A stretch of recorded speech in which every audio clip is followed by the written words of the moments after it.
nosso Deus. E agora eu quero convidá-los a se colocarem em pé e nós vamos cantar o hino de número 502.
Querido e amorável Deus, que nas alturas dos céus habitas, louvado e exaltado seja teu santo nome, Senhor, por ser o nosso Deus, Criador, Redentor e mantenedor.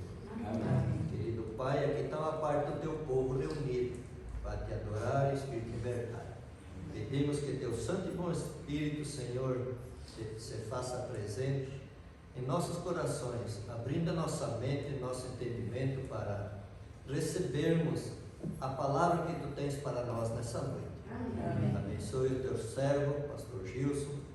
Use-o, Senhor, para que essa mensagem venha nos aproximar mais de Cristo e fortalecer a nossa fé. Amém. Querido Pai, guia-nos nos teus caminhos, abençoe a cada família aqui representada. Tu sabes as preocupações, os anseios de cada um. Que tu venha, Senhor, suprir a cada um conforme a tua vontade. Amém. Dê-nos a tua paz, esteja conosco, é o que nós pedimos, em nome de Jesus, nosso Senhor e Salvador. Amém. Amém.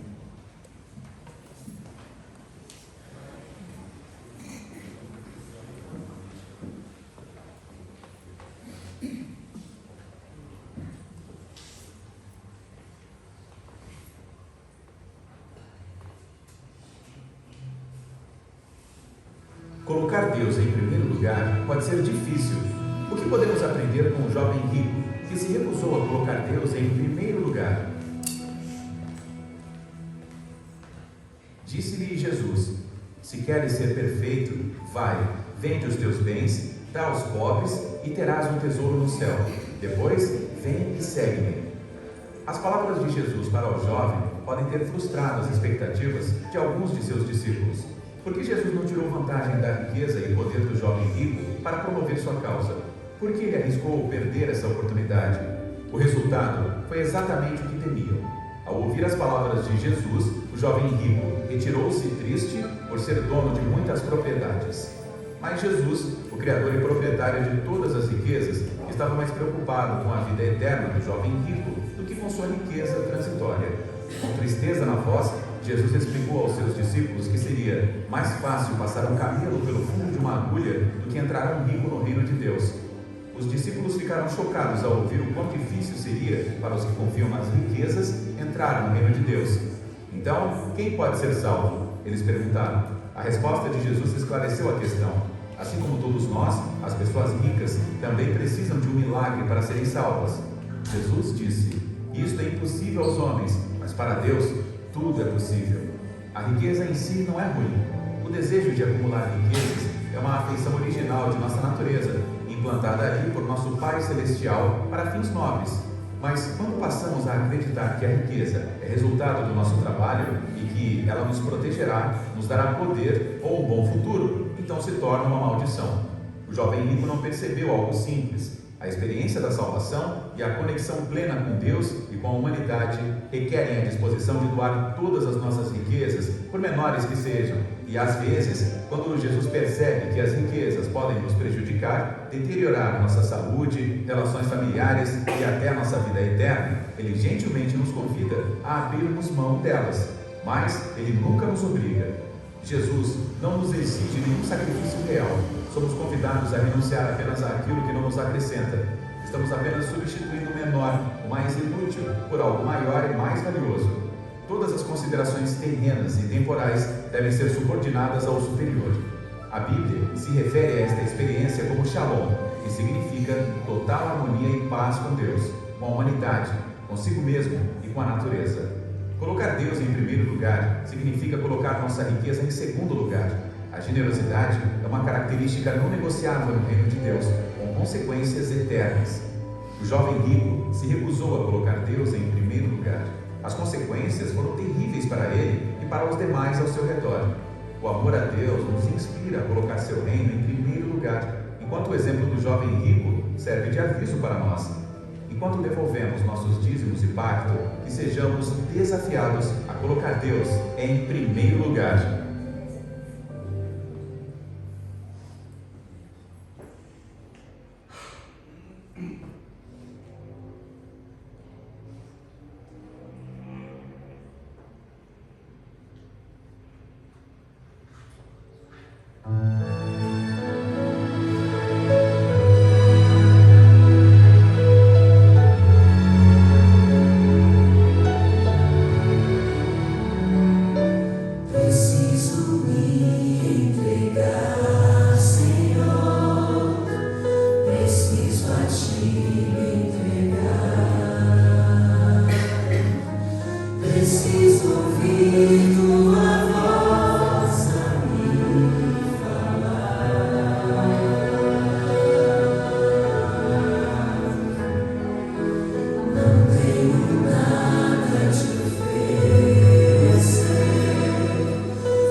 Senhor Deus, te agradecemos por estar mais uma vez aqui na tua santa casa de oração e também, Senhor, te agradecemos pelos dízimos, pelas ofertas, que possam chegar ao encontro das pessoas para levar a tua mensagem, Senhor. Amém? Abençoe a cada um que esteja aqui, que nós possamos ter uma noite de sono tranquilo também, Senhor, que possa nos abençoar. Isso que pedimos e agradecemos em nome de Jesus. Amém.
luta continua. São corações cansados de chorar, mas quando estou contigo eu fecho os olhos e posso ver o céu a me esperar.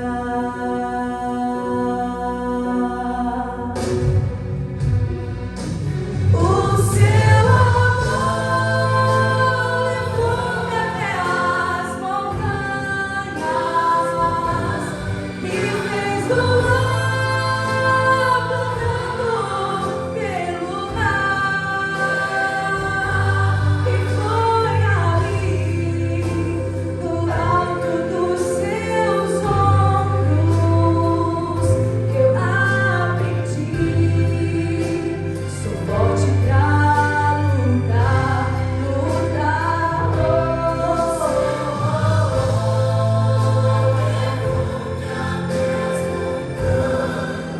As montanhas, andando pelo mar, e foi ali, no alto dos seus ombros, que eu aprendi. Sou forte pra lutar.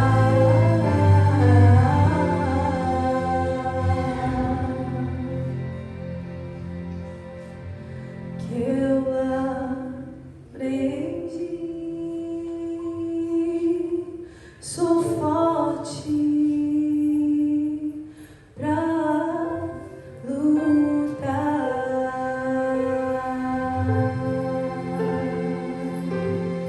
Amém.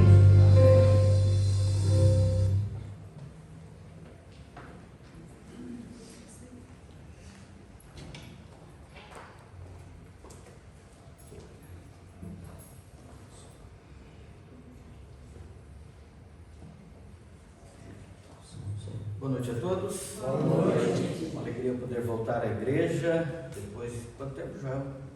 Acho que uns 2 meses. 2 meses, né? 2 meses, vocês viram que eu gostei de vir há 2 meses atrás, por isso voltei hoje. Aliás, agradeço o convite da igreja, o Joel está à frente desse projeto, que eu entendo ser um projeto maravilhoso, um projeto de colocar a igreja para estudar a Bíblia. E junto com a igreja, os nossos queridos amigos, também nossos vizinhos, que se debruçam todo domingo numa série de estudos. Aliás, essa série de estudos é a segunda lição? Sim. A minha segunda lição, que começou então no domingo passado. Aliás, falando desta série, uma série extremamente importante, porque estudar o livro de Gênesis é colocar cimento, solidificar, melhor dizendo, a nossa fé, a base da nossa fé, porque no livro de Gênesis há muitos aprendizados para a nossa vida espiritual. É bem verdade que alguns já tentaram descategorizar o livro de Gênesis como sendo um livro inspirado por Deus. Há uma luta. Alguns entendem que o livro de Gênesis ele é uma parábola, inclusive a criação é contada como uma parábola, uma historinha. Por isso, alguns tentam desqualificar esse livro como sendo um livro de fato inspirado por Deus, sendo a palavra de Deus propriamente dita. Então, eu quero parabenizar a iniciativa da igreja. Você quer ver uma coisa? Nós temos hoje projetos como esse, projetos de classes de estudos, momentos de estudo da Bíblia, hoje no nosso campo, em mais de 300 classes bíblicas funcionando nas nossas igrejas. Digam amém? Amém. Sabe o que isso significa? A verdade do Evangelho chegando às pessoas. E tem uma coisa muito mais importante, aliás, uma coisa importante atrelada ao estudo da palavra, ao estudo da verdade, é que a palavra de Deus diz que a verdade ela liberta, ela também transforma, as pessoas chegam ao conhecimento e vidas têm sido transformadas quando a palavra de Deus é aberta, porque na palavra de Deus se apresenta o Cristo ressurreto, doador da vida, aquele que nos dá liberdade e que em breve vai voltar a esse mundo para nos levar ao céu. Amém? Amém. Bom, vamos ao tema de hoje então. Você tem a tua Bíblia aí? Já pega a sua Bíblia, fica com ela em mãos. Eu vou fazer aqui uma breve introdução do livro de Gênesis. O livro de Gênesis tem como autor Moisés. Aliás, Moisés, ele é quem escreve os 5 primeiros livros da Bíblia. Os livros que são conhecidos como Pentateuco. Será que vai funcionar aqui, Joel?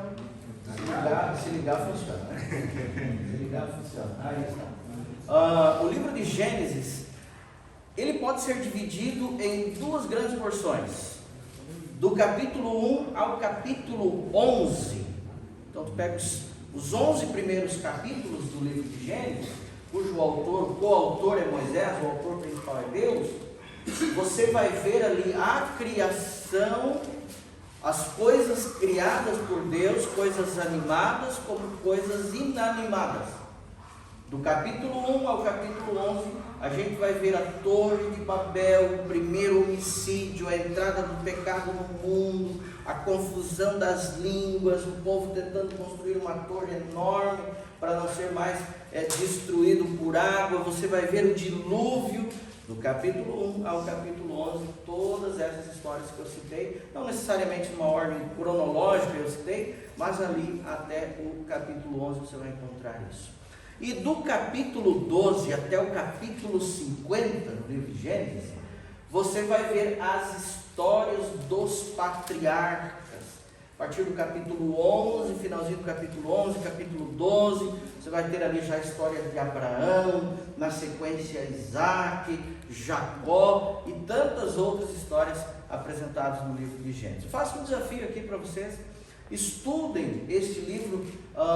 Estudar é diferente de ler, né? Ler, você faz uma leitura, assim, às vezes uma leitura mais dinâmica, mais rápida, mas estudar é você se debruçar sobre os capítulos, os versos, as histórias, os personagens e buscar à luz da palavra de Deus o conhecimento para a tua vida. Então eu desafio vocês a estudarem o livro de Gênesis. E na noite de hoje, olha o tema que nós vamos ler, ou que vamos estudar. Vocês podem ler para mim? Qual é o tema? 1, 2, 3, vocês.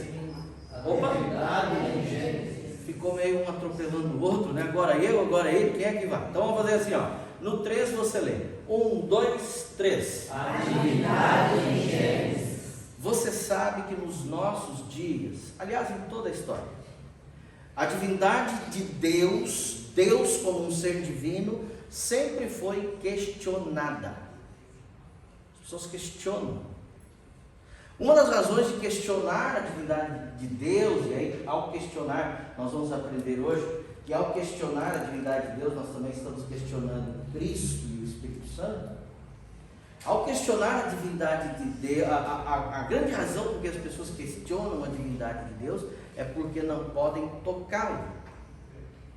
E eu me recordo de uma vez de alguém que perdeu um ente querido e ele colocou a culpa na conta de Deus, como se Deus fosse o culpado. E aí ele disse assim: pronto, pois se Deus existe e ele foi capaz de deixar a pessoa que eu tanto amava morrer, significa que ele não é Deus.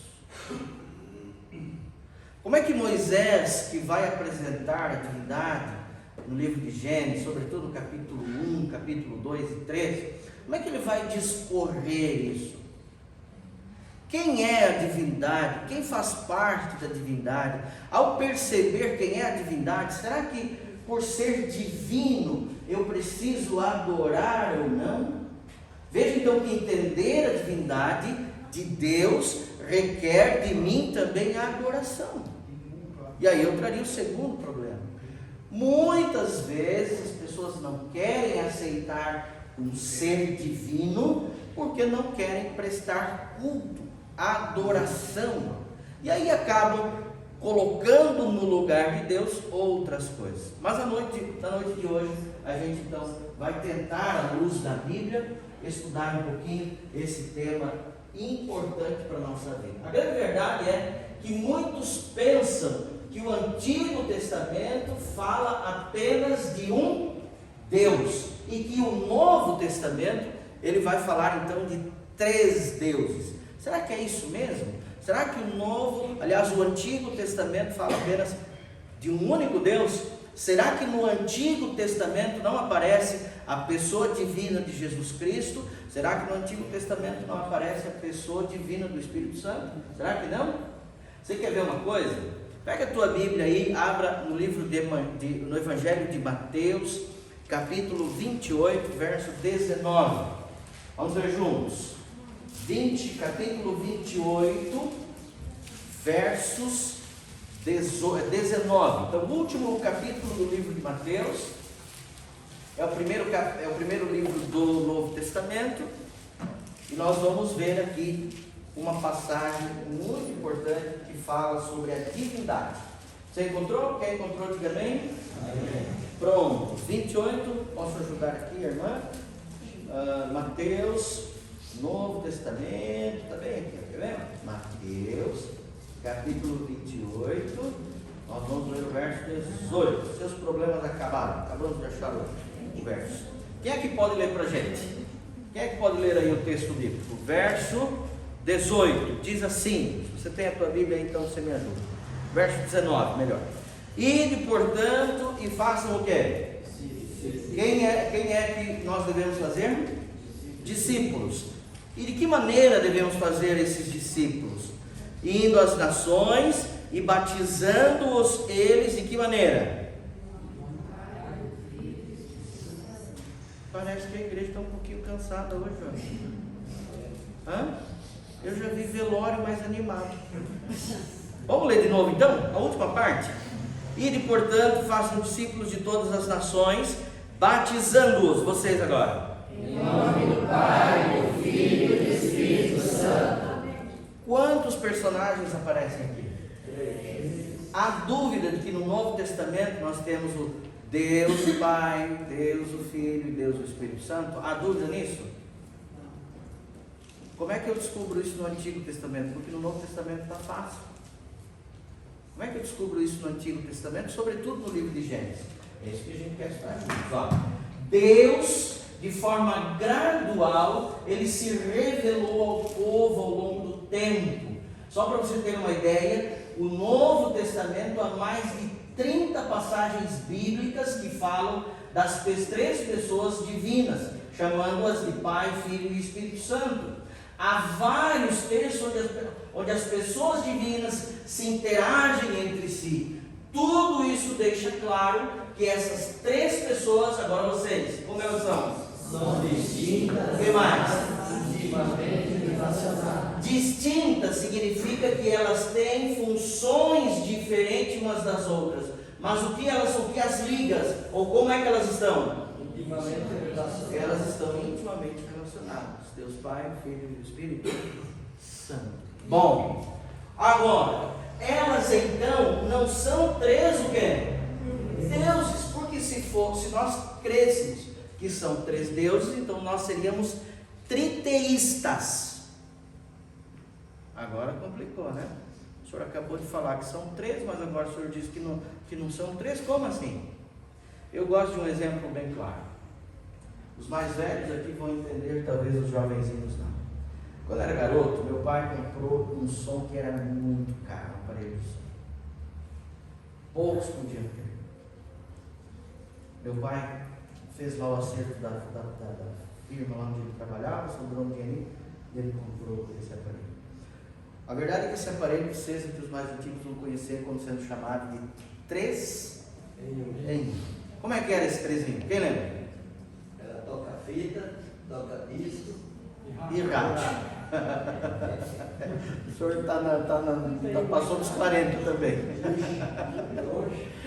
E eu vi alguns aí rindo, né? Sinal que tiveram um 3 em 1. O senhor tem ainda. Isso aí é uma relíquia. Isso aí o senhor pode colocar como história, mostrar para os meninos. Se você pegar uma fita, e mostrar para os meninos, eles nem sabem o que é. Pegar um vinil, então, aí menos ainda. O fato é que esse aparelho, ele tinha, um único aparelho, ele tinha quantas funções? Joel, acho que eu vou ter que comprar um novo para você. 3 funções. Ele era toca-disco, ele era toca-fita e ele era também rádio. Bom, quando a gente diz que Deus Pai, Filho e o Espírito não são 3 deuses, Então nós queremos dizer que eles são o quê? Três pessoas que são, terminem, completem? Uma divindade. Algo semelhante a uma família. Que sendo mais de um, são ao mesmo tempo o quê? Uma carne. E daqui a pouquinho você vai entender melhor isso aqui. Agora, qual então é a primeira pista que o livro de Gênesis vai trazer para nós e que ele sugere que Deus é mais do que uma pessoa? Pega aí agora a tua Bíblia, volte ao primeiro livro da Bíblia, o livro da proposta de estudo, lá no livro de Gênesis. E no livro de Gênesis, o capítulo 1. Eu tenho de cor o texto, mas para não ficar como o pastor está dizendo, vamos à Bíblia. O texto bíblico ali diz assim, ó, Gênesis 1, verso 1, diz assim, vamos ver juntos? Querem ver? No princípio, vocês, Deus criou os céus e a terra. Quem é que criou os céus e a terra? Deus. Quem criou? Deus. A gente aprende duas coisas nesse verso. Primeiro, esta terra teve um início. Segundo, está correto, mas é a segunda. Segundo, esta terra teve um Criador. E terceiro, e aqui é o que a gente está estudando, esta terra teve um Criador. E qual é o nome deste Criador? Qual é o nome? Deus. Vocês estão em dúvida? No princípio criou. Quem foi que criou? Deus. Aqui está o pulo do gato, como dizem por aí. Você quer ver uma coisa? No início, essa tradução se colocou, em vez de princípio e início, Deus criou o quê? Os céus e a terra. Agora olha para cá. Neste texto, este texto aqui, neste texto, a palavra Deus aparece pela primeira vez e é um substantivo. Que tipo de substantivo? Plural. O que é um substantivo plural? Mais de um. Mais de um, dois ou mais. Vá prestando atenção. No entanto, a criação do verbo está em que pessoa? Do Singular. referindo-se a quem? A uma pessoa. Pastor, onde o senhor quer chegar com isso? Aqui. O nome divino no singular, no hebraico, leiam vocês. Eu. Ou Elohá, indicando uma pessoa, indicando uma pessoa, vírgula. A dupla é Elohim. Dois. Agora volte ao texto. Que significa então o quê? Duas pessoas. E o plural é, leiam vocês. Não, tem gente que não lê. Todos leiam. Elohim. Pergunta: qual é dos três substantivos que aparecem lá na frase? Qual é o nome dado a Deus ali no hebraico, no original hebraico? Vamos juntos? Elohá, Elohim ou Elohim? Por quê? Por quê? Já vamos descobrir. Ó, Elohim refere-se a quantas pessoas? Três ou mais. Você quer ver uma coisa? É como se a gente pegasse esse texto, capítulo 1, verso 1, do livro de Gênesis, e lesse assim: no princípio, três pessoas ou mais fizeram ou criaram os céus e a terra. Quem são essas três pessoas que aparecem aqui na pluralidade de Deus? Quem são? Deus Pai, Deus Filho e Deus Espírito Santo. Eu já ouvi muitas pessoas dizerem assim, ó, são os anjos que aparecem ali com Deus. Os anjos não caídos. Eu já vi alguém dizer assim, são os profetas que aparecem ali. Tudo existiu. Nem existiram. Não há como a gente chegar a outra conclusão, pela sugestão do texto, que o Elohim aqui, ele se refere a três pessoas ou mais. Quem seriam então essas três pessoas que estavam no ato da criação? Deus Pai, Filho e Espírito Santo. Diga amém. Amém. Por que é importante você saber disso? Porque Jesus é Criador, Deus é Criador, o Espírito Santo é Criador. Eles estavam juntos. E eu já vou mostrar para vocês um outro texto no livro de Gênesis, que vai deixar essa ideia um pouco mais clara. Então, o uso recorrente do plural, qual é o plural lá que designa Deus? Para Deus indicaria, agora vocês, Uma unidade composta. uma unidade composta. No caso, composta por quantas pessoas? Três. Quem são as pessoas?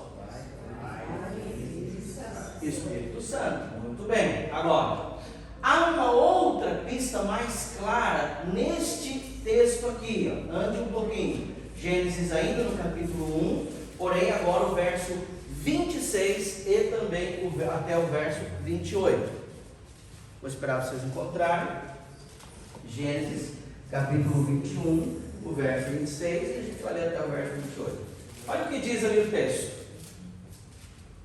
Me acompanha aí? Também disse Deus. O que foi que disse Deus? Para um pouquinho. Deus aqui é Elohim ou Elohim? Elohim. Olha a palavrinha, o verbo que vai aparecer depois dos dois pontos. O que foi que disse Deus? Façamos quem? O homem. De que maneira? Conforme o quê? A nossa semelhança. Pare aqui, que é aqui que a gente quer o texto. Deus, a ideia que me dá o texto é que Deus está conversando com alguém. Está dizendo: olha, vamos fazer o ser humano a nossa imagem, conforme a nossa semelhança. Se fosse uma única pessoa presente na criação do homem, como é que ficaria o texto aqui? Também disse ele: vou fazer o homem. Mas como é que é a frase? Como é que está escrita a frase? No singular ou no plural? Façamos. Qual é a ideia que dá aqui o façamos? Mais de uma pessoa. E quem eram quem são essas mais de uma pessoa ali com Deus na criação do homem? O Filho e o Espírito Santo. Deus Pai, Filho e Espírito Santo. Aqui também eu já ouvi pessoas dizerem: não, aqui quem estava com Deus eram os anjos. Não. E eu vou mostrar para vocês um pouquinho mais para frente. Então, deu para pegar a ideia aqui? Sim ou não? Sim. Dúvidas até agora? Está caminhando bem? Vamos continuar, porque senão vira vigília. Encontramos 9 atos criativos de Deus, cada um deles começando em hebraico com a mesma frase, que traduziria: e disse quem? Deus, ou Deus disse. Em todas as ocasiões o verbo dizer está como? Mas no substantivo, o que é que aparece? Que é uma palavra como? Plural. Plural, 2 ou mais pessoas. Pronto, então está ficando cada vez mais claro. Em todas, exceto em uma dessas afirmações, a fala divina é impessoal. Você quer ver uma coisa? Façamos, plural. Nossa, plural. Imagem, o homem que ia ser feito. Conforme a nossa semelhança. Esta é a ordem. Deus nos permite entender que Ele é um Deus de que maneira? Mas há mais de uma pessoa na divindade. A ideia que me dá o texto é que tem mais de um. Porém, e aí vem o porém, né? Os estudiosos críticos afirmam que é uma reminiscência do politeísmo pagão. O que quer dizer essa frase? Que alguns colocam a pluralidade divina contida aqui no livro de Gênesis, capítulo 1, e também o verso 26, capítulo 1, verso 26 e 28, que isso foi adotado do paganismo. Essa pluralidade de Deus é uma ideia que foi adotada do paganismo. Não. Ou do politeísmo pagão. Claro que não. Vários pais da igreja pensaram que foi o pai que falou com quem? Que foi o pai que falou com quem? Na criação do homem, uma outra ideia. Alguns teólogos acreditam que é o pai falando com quem? Uma outra ideia. Alguns estudiosos judeus do passado alegaram que era Deus falando com quem? Com a terra. Olha onde vai a cabeça, a mentalidade do ser humano. Outros disseram que, os teólogos medievais e ainda alguns contemporâneos dizem que é um plural do que? Da majestade, uma outra ideia sobre o texto. Outros pensam que Deus está se dirigindo à sua corte celeste. Quem é a corte celeste de Deus? Os anjos. Porém, alguns acreditam que é um plural de autodesignação ou plural de exortação. Quer dizer, ele falando de si mesmo para si mesmo, se exaltando. E a última alternativa é simplesmente entender o que o texto diz. Que há um diálogo dentro de quem ou com quem? Ponto final. O que a gente está vendo aqui no capítulo 1, verso 26 a 28, é que há um diálogo entre a divindade. Estão falando, estão conversando. Porque o ato seguinte é fazer o homem à imagem e à semelhança. O ato seguinte da divindade aqui no livro, no capítulo 1. Bom, há outros exemplos de pluralidade de Deus no livro de Gênesis. Quer ver uma coisa? Gênesis 3, verso 22. Então disse o Senhor Deus: eis que o homem se tornou, lembram vocês? Ora, como um de nós? Como assim? Aqui mais uma vez repete a ideia da pluralidade divina. E na compreensão bíblica, a pluralidade divina se dá entre Pai, Filho, completem a frase. Ponto. Você quer ver uma coisa? Então disse: eis que o homem se tornou como um de nós. Aqui a questão de quando os nossos primeiros pais cometeram pecado, comeram do fruto do conhecimento do bem e do mal, do qual Deus havia dito para não comer. A afirmação divina foi que o homem se tornou como um de nós. Vejam que a frase "o homem se tornou como um de nós", ela está em singular ou plural? Plural. E que novamente implica no que, meus irmãos? Na divindade, pluralidade, mais de um. Note que é Deus Jeová quem fala, não Deus Jeová com os seus anjos ou com outro receptor. Veja o que diz Gênesis 3:5. Porque Deus sabe que no dia em que deles comerdes, se abrirão os olhos, e como Deus sereis o quê? Do bem e do mal. Quando Deus diz que o homem se tornou como um de nós, conhecendo o bem e o mal, Ele está dizendo que a esse respeito, Ele se tornou, de que maneira? Como Deus. Agora, quer ver mais uma prova cabal? Gênesis 11, verso 7. Vamos ver se aqui aparece de novo a pluralidade. Encontrou? Estava no verso 1, aliás, verso 3, agora tu vai ao verso 11, capítulo 11. Qual é o contexto aqui? O dilúvio havia acabado, o homem agora, para sua glória, ia construir uma torre, e que essa torre seria para a glória do homem, e Deus então toma uma iniciativa. E aí o verso 11, capítulo 11, verso 7 diz assim: quem encontrou, diga bem. Amém. O capítulo 11, 7 diz assim, ó: vinde e façamos o quê? Quem é que está vindo? Os anjos ou a divindade? A divindade. Para fazer o quê aqui? Por que eles estavam vindo? Alinhe a sua linguagem para que não se entendam a linguagem um do outro. Mas o que nos importa nesse texto é que o convite era para que quantas pessoas descessem? Apenas uma? Duas ou mais. E neste caso aqui, mais uma vez, irmãos, eu faria um desafio a vocês. Esse é um tema assim, ó, que tem dividido a igreja em alguns lugares. Por isso eu louvo a iniciativa aqui da liderança da igreja. Algumas pessoas descreditam o Espírito Santo como sendo Deus, ou como sendo um Deus. Não creem. Outros movimentos religiosos não creem em Jesus como sendo divino. Olha o tamanho do problema. Outras pessoas não creem que Cristo Jesus, ao mesmo tempo que era ser humano, também era Deus. E você quer ver onde é que isso vai parar? Se eu não creio no Espírito Santo como o que diz lá o Evangelho, outro consolador, como é que eu vou crer na obra dele na minha vida? Que é a obra de me levar ao reconhecimento dos meus pecados e à confissão deles.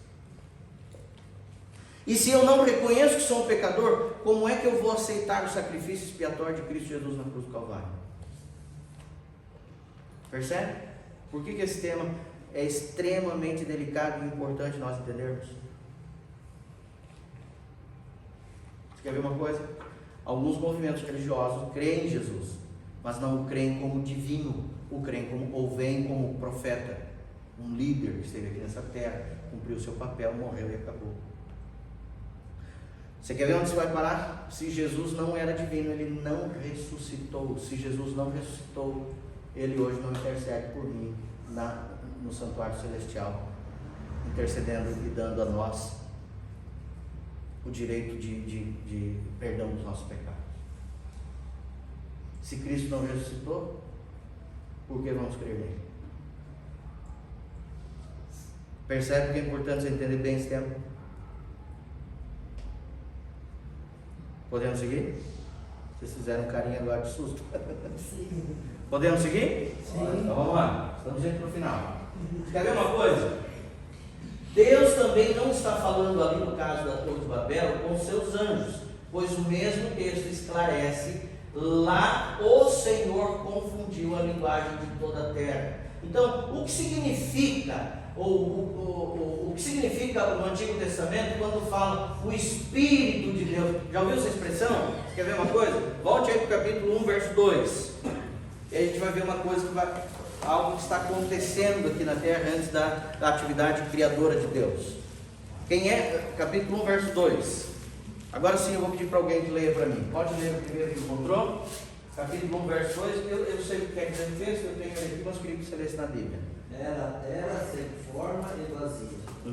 Trevas cobriam a face do abismo. E o Espírito de Deus se movia sobre a face das águas. Quem é esse Espírito de Deus que se movia sobre a face do abismo, ou a face das águas? Quem é? Era uma alma penada?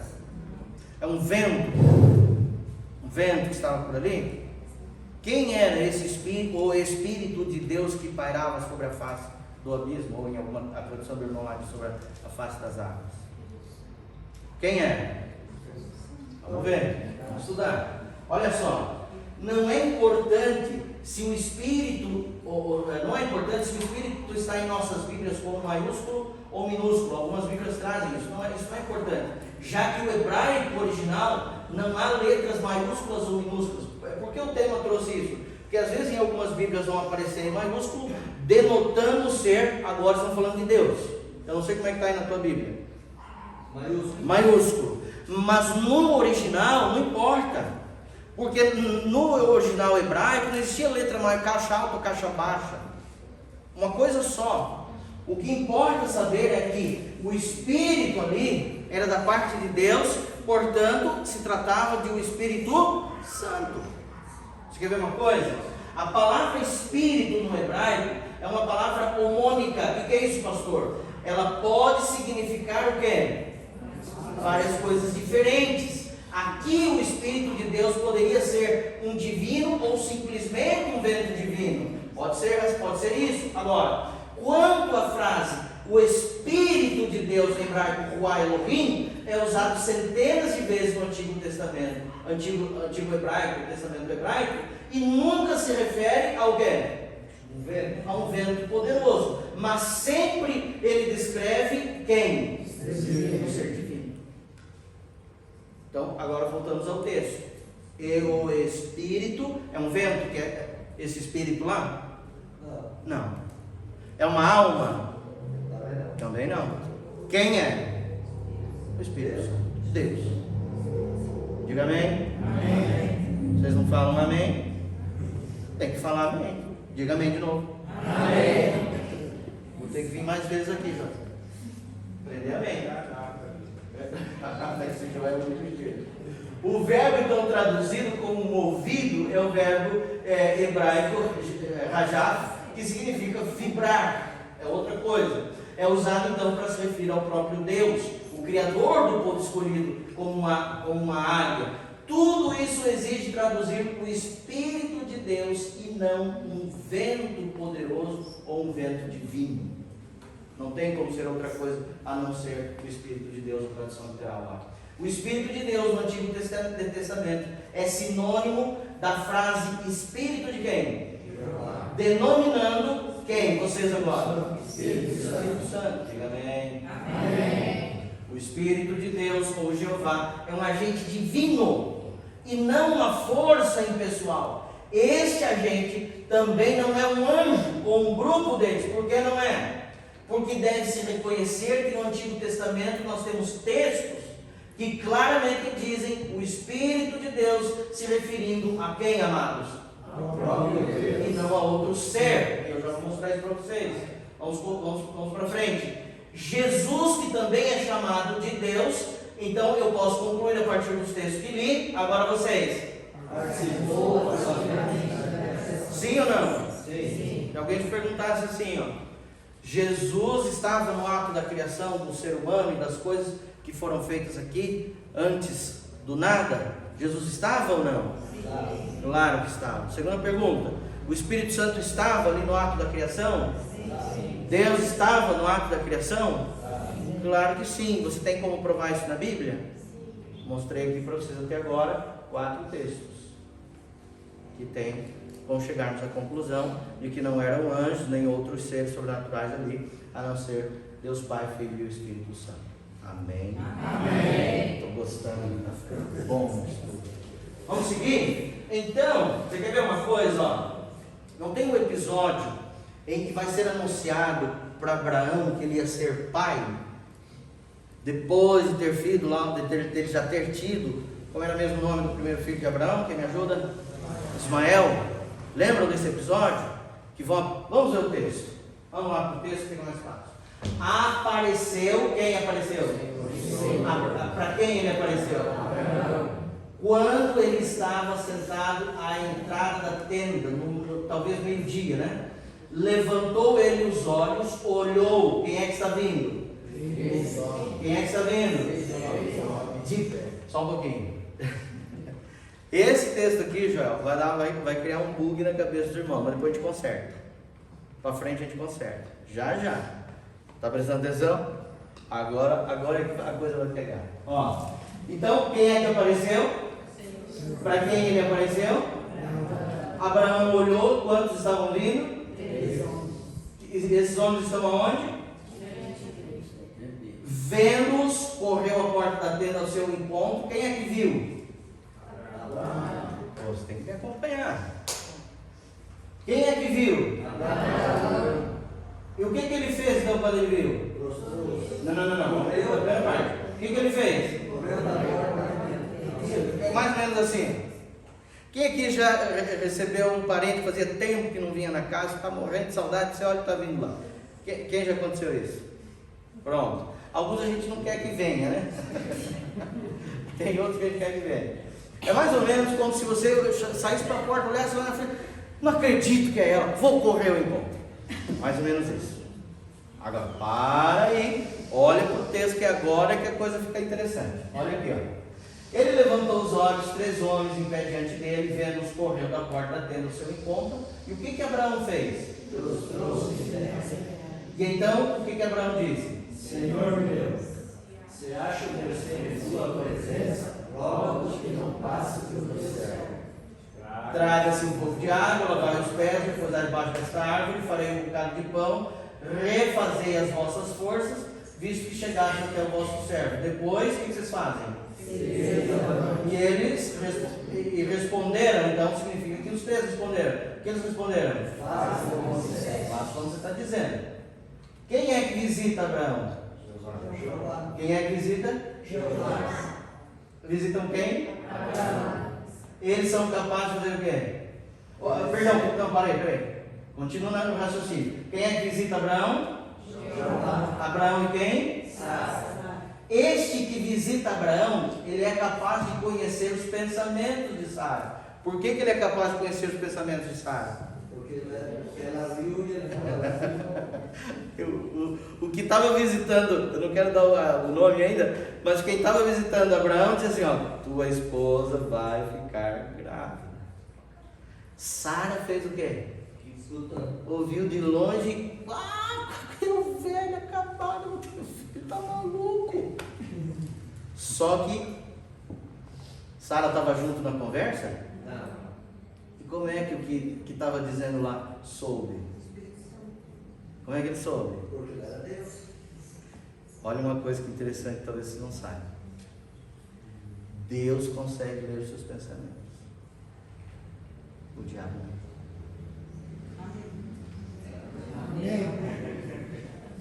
Eu achei que eu ouvi um amém aqui que o teto ia cair.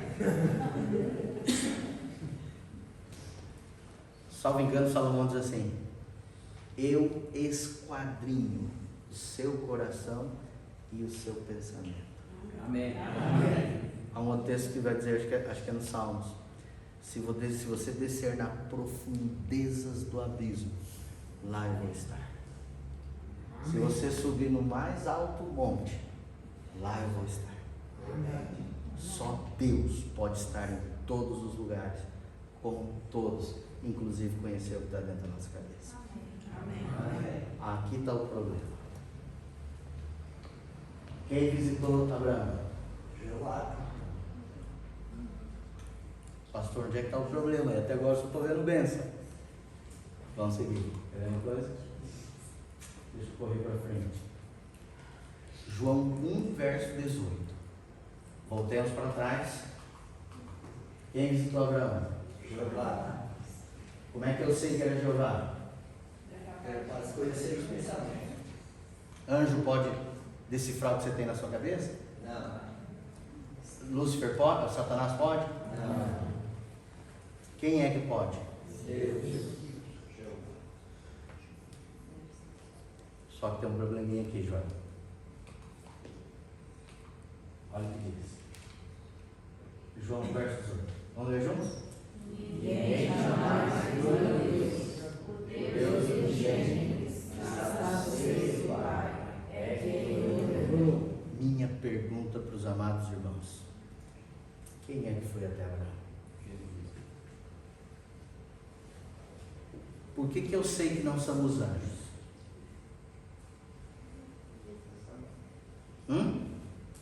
Primeiro, sim. Primeiro, que Abraão prostrou perante Isso mesmo. E o Abraão já entendia que não se prostrar perante outro homem. Não, e tem mais um detalhe. Abraão até podia se prostrar se fosse um anjo, porque é um ser diferente, iluminado, não é pecador como nós. Ele poderia se enganar e prostrar. Mas o anjo aceitaria? Não. Então, João está dizendo que ninguém viu a Deus. Não parece contraditório com o texto de Gênesis? Então, minha pergunta: quem é que Abraão está recebendo na casa dele? Diga amém. Amém. Oh, povo difícil de dizer amém. Por que isso é importante você saber, querido? Por que isso é importante? Porque Jesus pode te visitar a cada dia, todos os dias. Amém.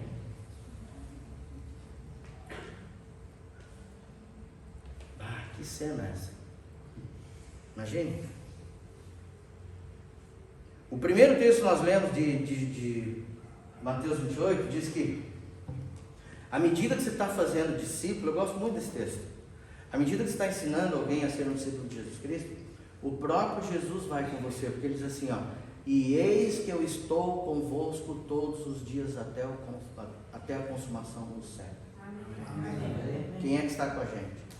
Deus. Jesus Cristo, Filho de Deus. Um outro lugar ele vai dizer assim, ó: eu vim para que vocês tenham vida. E que tipo de vida?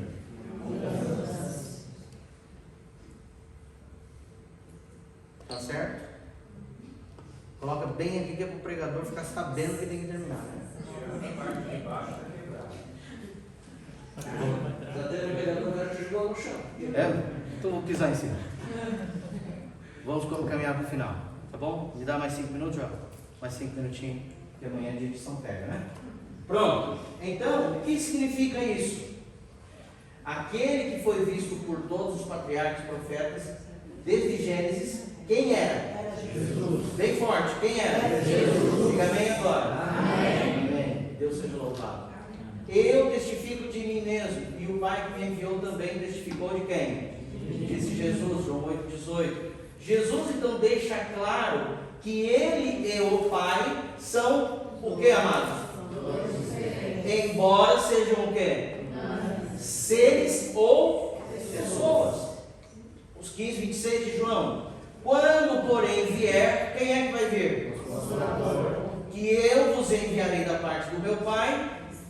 Continue. Espírito da verdade, Que dele, esse dará o quê? Quem é que dá testemunho de Jesus Cristo? Quem é que dá testemunho de Jesus Cristo? Quem é o Consolador? Jesus então anunciou que quem é que viria? O Espírito Santo. Portanto, a conclusão que a gente chega, leiam vocês. Mas de quem é esse testemunho? De Jesus Cristo. Jesus sempre foi o quê? Que se manifestou para quem? O ser humano. Abraão, nosso pai, se alegrou por ver o meu dia, viu e se regozijou. Então perguntaram os judeus: ainda não tem 50 anos e já viu Abraão? Jesus então responde, leiam vocês. em verdade, eu vos digo, antes que Abraão existisse, eu sou. Então pegaram em pedras para fazer o que com Jesus? Mas Jesus fez o que? E saiu do templo. Quando Jesus diz eu sou, gramaticalmente é incorreto, já que ele está falando de um tempo passado. A coisa correta, a tradução correta deveria ser eu fui, porque ele é para sempre. Ele não é aquele momento. Ele é para sempre. Obrigado, irmã. Vamos seguir o exemplo da irmã? Amém. Amém. Joel, vou terminar aqui para eu ser fiel ao tempo. Tá bom? Vamos fazer uma revisão? No livro de Gênesis, capítulo 1, verso 1 até o verso 26, a gente vai ver o ato da criação, no verso 26, verso 28, a gente vê Deus fazendo o homem. Quem é que está no ato da criação dos seres animados e inanimados? Amém. E Deus vai estar em todo o tempo comigo e com você, se você permitir Ele reinar na tua vida. Amém. Não sei se vamos estudar isso mais para frente, eu não li a série toda. Se vamos estudar o papel de cada um deles. Hoje deu para ter uma ideia. Todos foram criadores, ou estavam no ato da criação. Jesus, de forma resumida, é o meu e o teu Salvador. O Espírito Santo é o meu e o teu Consolador. E assim o será até que Jesus volte pela segunda vez para nos levar para o céu. Posso fazer um apelo? Posso ou não posso? Sim. A tua vida já pertence a Jesus? Amém. Deixa eu ver a mão de quem a vida já pertence a Jesus. Quem ainda não foi batizado aqui na igreja? Tem alguém? Aqui é pequena. Tem mais alguém? O senhor também não? O maior testemunho que nós podemos dar de que Jesus, a nossa vida pertence a Jesus, é começar uma vida espiritual com Ele através do Santo Batismo. Meu desafio é sua filhinha? Discipule ela. Prepare ela, não sei qual é a idade. Qual é a idade dela? Tem 8. Discipule ela, prepare ela. E assim que ela desejar, movida pelo poder do Espírito Santo, não peça. Conduzam ela ao Santo Batismo. Amém. Essa é uma demonstração pública de que nós aceitamos o sacrifício de Cristo Jesus e em breve o retorno dele para nos levar para o céu. Amém. Tome a sua decisão. A Bíblia diz: não deixe para amanhã o que tem que ser feito hoje. Meu amigo, diz o hino: hoje tu tens uma vida ou morte. O que você aceita? Eu espero que aceitemos Cristo, o nosso Senhor, o nosso Salvador. Nós vamos ouvir uma música, a Kathleen vai cantar E após o cantar da Kathleen, nós vamos orar e vamos marcar. Deus te ouça.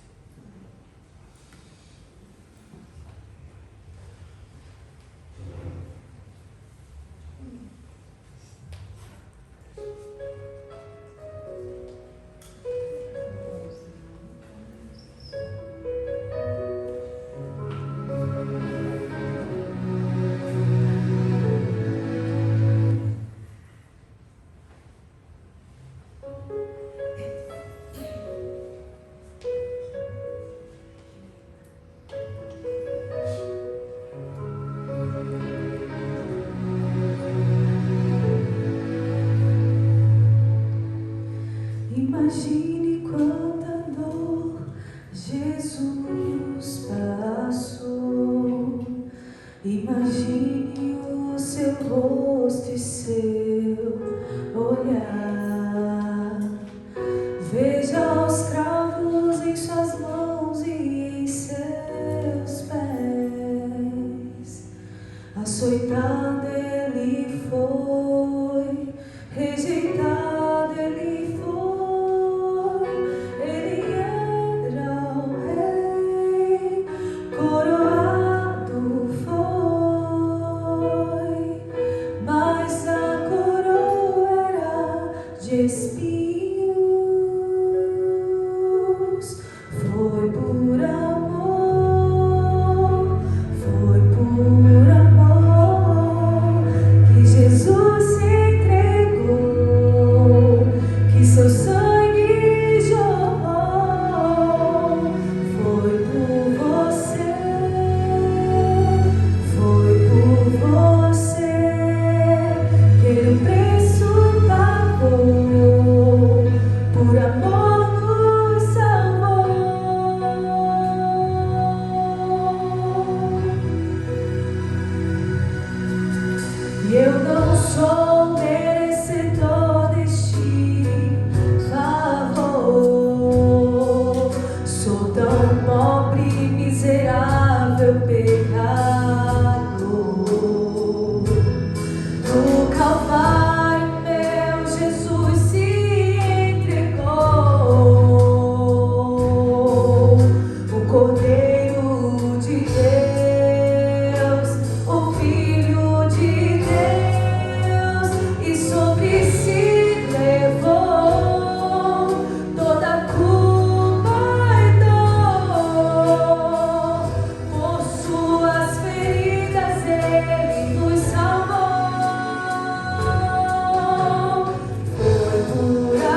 Amém.